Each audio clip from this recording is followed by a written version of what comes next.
not just federally, but also on the state and local levels. And with that, Mr. Chairman, I yield the balance of my time to the gentleman from New York's 18th District, the Honorable Congressman Adriano Espaillat. Gentleman's recognized. Thank you, Mr. Chairman. Thank you, Ranking Member, and thank you, my colleague Hank Johnson, for yielding time. Mr. Chairman, first I want to express my condolences, my deepest condolences to both Ms. Harrison and Ms. Brain. And Mr. Alba, I was proud to see your community, our community, rally around you and other bodegueros, and I applauded D.A. Bragg's decision to drop the charges against you.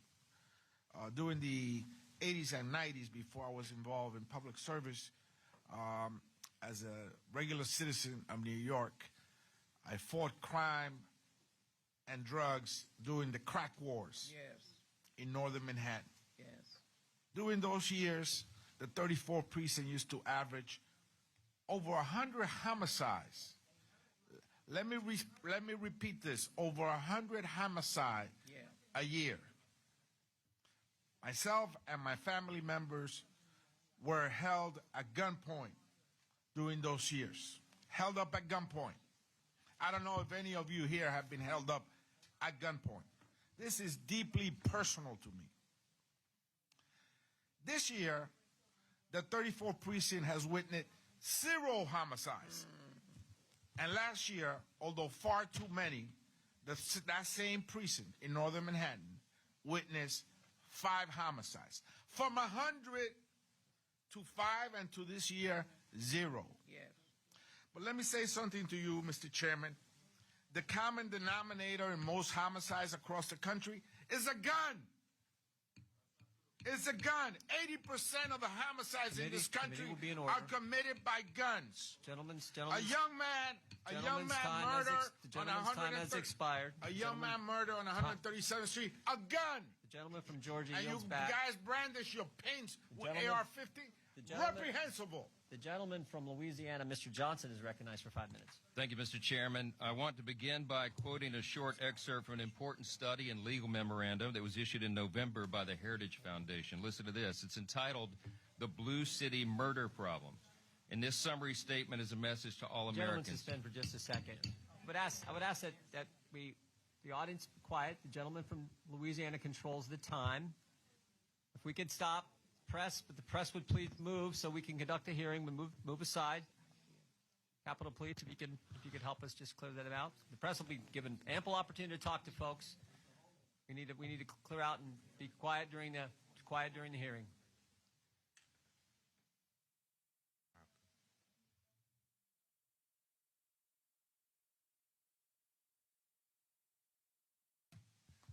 Committee will be in order. Gentleman from Louisiana is recognized for 5 minutes. Here's the quote. Your public safety as a resident is dramatically impacted by your district attorney and whether he or she is a George Soros-funded rogue prosecutor or a law and order prosecutor, by your police department, and by whether the local politicians support and adequately fund the police and prosecutors' offices. It goes on. This is why the Soros rogue prosecutor movement has concentrated its fire at identifying, recruiting, and funding candidates for local district attorney races. By elevating pro-criminal and anti-victim zealots into office, the rogue prosecutor movement destabilizes the safety of our communities, treats criminals as victims and police as the criminals, and ignores real victims. America's sky-high murder rates, for example, are almost exclusively cabined in cities run by Democrats and with Democrat district attorneys, many of whom are bought and paid for by George Soros. Why are we beginning our crime wave field hearings in New York City? Because this is one of the most egregious examples in America. Alvin Bragg is the poster child for exactly what was just described. Ms. Brame, I want to thank you for your compelling testimony today and sharing the shocking and tragic story of your son, Sergeant Hassan Correa's gang assault and vicious murder by 4 criminals he did not know. In your written statement submitted today, you wrote this. You said, quote, D.A. Bragg has demonstrated over and over again that he has no regard or concern for human life or victims of crime by instituting his ADAs to not prosecute violent recidivists and ultimately release them back to the streets to victimize and terrorize more innocent New Yorkers, unquote. You heard Mr. Nadler and Mr. Kessler and others share their manipulated statistics this morning, suggesting that New York City is, quote, one of the safest big cities in America. But you and other New Yorkers don't agree with that, I know. Mr. Holden just said our people are afraid to go anywhere because this is the worst lawlessness in the city's history. How do you respond to these claims that this is just a magical, safe city right now? Well, you know, I think that the average New Yorker doesn't care nothing about no statistics, okay? Especially in the black and brown communities. We care about the mothers who have to visit the morgue to identify their dead child's body. We care about the mothers who have to lean into the coffin and watch them lower that top down on that child and they know they'll never see them again. We care about being able to let our child go out to the park and play without getting shot in the stroller. We care about not getting raped in elevators. We don't care nothing about your statistics. You cannot convince us to not believe our lying eyes with your numbers, all right? Because we see it with our very eyes, day in and day out, especially in the poor black and brown communities, where none of you in this room would even step foot in. Ms. Brame, you're so right. And they're changing the subject. They're doing their best to change the subject here and obscure the facts because the facts are difficult for them to face. The objective fact is that Manhattan has instituted pro-crime, anti-victim policies that have resulted in an increase in violent crime and created this dangerous situation in the community. And in one America's once great cities that was the symbol of freedom and opportunity and liberty. According to the NYPD data, New York City saw a 23% surge in major crimes in 1 year since Alvin Bragg took over. That is the fact. We have a violent crime epidemic here, and everybody in America knows it because we see the videos played out on our television, local news, every single night of what's going on here in the city. I just want to say this, and I'm almost out of time, but I've shared in this committee before the long list of statements from leading Democrats in Congress and the leading Democrats on this very committee who specifically and aggressively called for the defunding of the police. And as a result, in 2020 in New York City, officials cut $1 billion from the police department's 2021 budget. These are the completely foreseeable and obvious effects of these soft-on-crime policies that are advanced by Soros-funded DAs. Alvin Bragg is, in my view, probably the worst offender. And they're trying to manipulate the facts. They're trying to change it. But I thank you all for being here. I yield the remainder of my time. Committee will be in order. If the gentleman yields back, the gentleman from California, Mr. Schiff, is recognized for 5 minutes. Almost 3 weeks ago, is the microphone on? Yeah, just pull it close. Almost 3 weeks ago, Donald J. Trump was indicted by a grand jury in Manhattan on dozens of counts of fraud in connection with a hush money payment scheme in which his personal lawyer, Michael Cohen, previously went to jail. Since the former president's indictment, the Manhattan District Attorney has been the subject of countless death threats and racist diatribes. Others have made ugly appeals to anti-Semitism in an effort to attack the proceedings.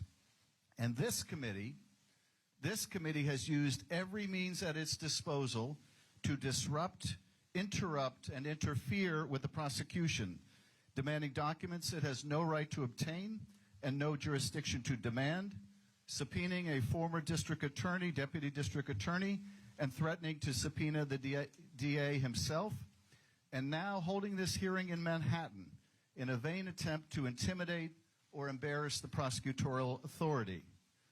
Now, the majority denies that this is the purpose of today's hearing.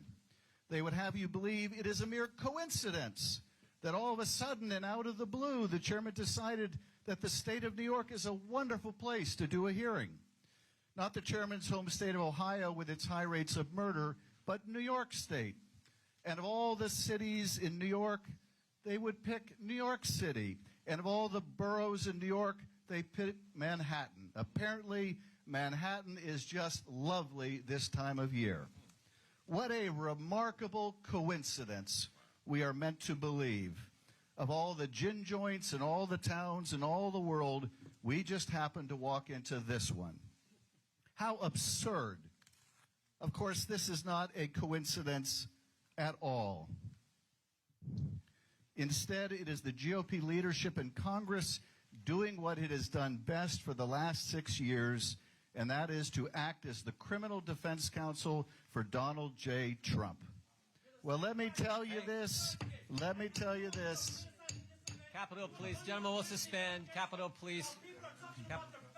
Capitol Police will remove the gentleman from the audience. Let me tell you this. Let me tell you this. Gentlemen. Let me tell you this. Let me tell you this. Donald J. Trump. Gentlemen, will suspend until we got order.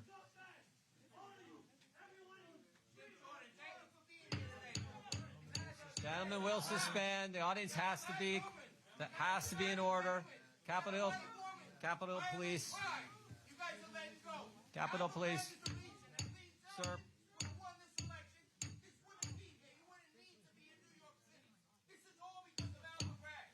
Can we have order? We are working on it, Mr. Schiff. Gentlemen, Capitol Police, please remove the gentleman from the audience. No, you got to go. You got to go. I'm sorry. I've given you several warnings. You got to go, unfortunately. He's from my district.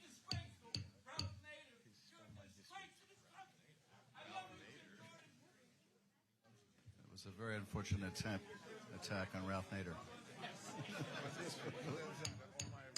Committee will be in order.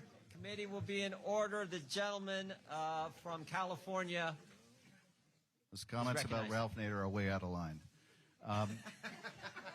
Of course, it is not a coincidence that we are here in Manhattan. Instead, it is the GOP leadership in Congress doing what it has done best over the last 6 years, and that is to act as the criminal defense counsel for Donald J. Trump. Well, let me tell you this. Donald Trump doesn't need the lawyers on this committee to be his criminal defense lawyer. He has plenty of those already. Nor is that the role of Congress. Quite the opposite.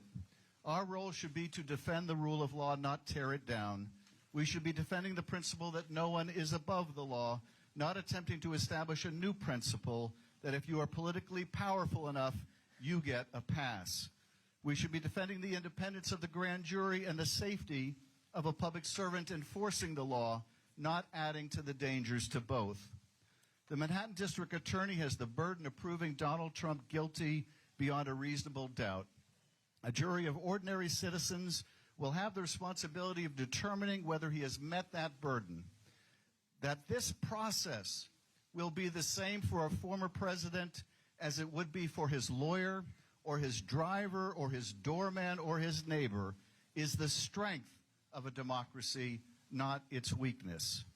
The first thing Chairman Jordan said today was that this hearing is about the administration of justice, but more accurately, it is about an effort to interfere with the administration of justice. He said that here in Manhattan, the scales of justice are being weighed down by politics, and they are, but only today. And by this committee's actions in trying to intimidate the Manhattan DA for having the audacity to believe that in America, being rich, being powerful, even being president of the United States does not entitle you to violate the law with impunity.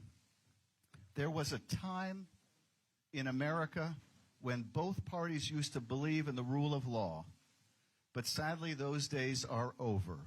One of America's two great political parties believes that political might makes right, and more than right, it means that you are beyond the reach of the law and beyond accountability. The more power, the less justice. But this is not democracy. This is the antithesis of democracy. I yield back. Gentleman yields back. The gentleman from Arizona is recognized for 5 minutes. Thank you, Mr. Chairman. I appreciate all of our witnesses being here today. Thank you for sharing your compelling stories. I would just say, Mr. Morgan, after hearing what you've heard today, I think you probably understand why it's real tough to sit down and have a logical, cogent argument on how we might jointly, with nonpartisan affiliation, try to solve some of these problems. What do you think? And talks about you guys, Republicans, about Trump. While Trump was in office, he's busy holding hearings trying to get him out for 4 years. So I don't think you have the right to say that you politicized when you were in power. You tried to get Trump out, you couldn't get him out. Let's face reality, you tried. The dossier was a fake, everything what it was. You tried to get him. He was sitting there laughing. That's very nice. And the other Democrats are telling us that we're all props for sitting there. Please don't talk down to us. It's really not nice. Thanks, Yes. Mr. Borg. Thank you. Thank you very much. So I wanted to just read some. These are not by a Republican. These aren't from Republican members of this committee. These are just comments here. This is what an individual said. I would add that, it's not so much from necessarily federal funding, but it's something that I do want to spend more time on and focus on, and use use the pulpit representing the district in public safety. I think a lot of people walk around the city very scared right now, and the violent crime wave is very concerning. This individual also said, I think people are scared to go on the subway in the whole district. I've heard it from all over the place, from the wealthy areas in Tribeca, to Chinatown, to Borough Park, to Sunset Park. I think a lot of people are afraid. He also said, I'm very concerned about the safety in the city. He also said, I've been part of this community defending the victims and trying to protect the public for my whole career, and I think that those experiences resonate with people in different ways for different reasons, close quote. We cannot allow people to just continue to cycle through the system because it's demoralizing to the cops and it gives everyone a perception of danger. He also said, whether or not the data says that it's safe or not, there is a perception in the city that it is not safe, and one of the reasons for that is the perpetual recidivism that is going on, close quote.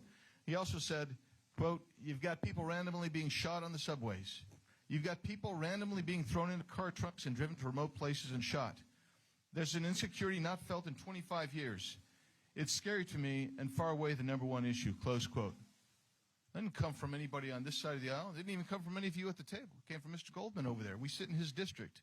He knows that there's a crime problem. And we've been hearing about a study.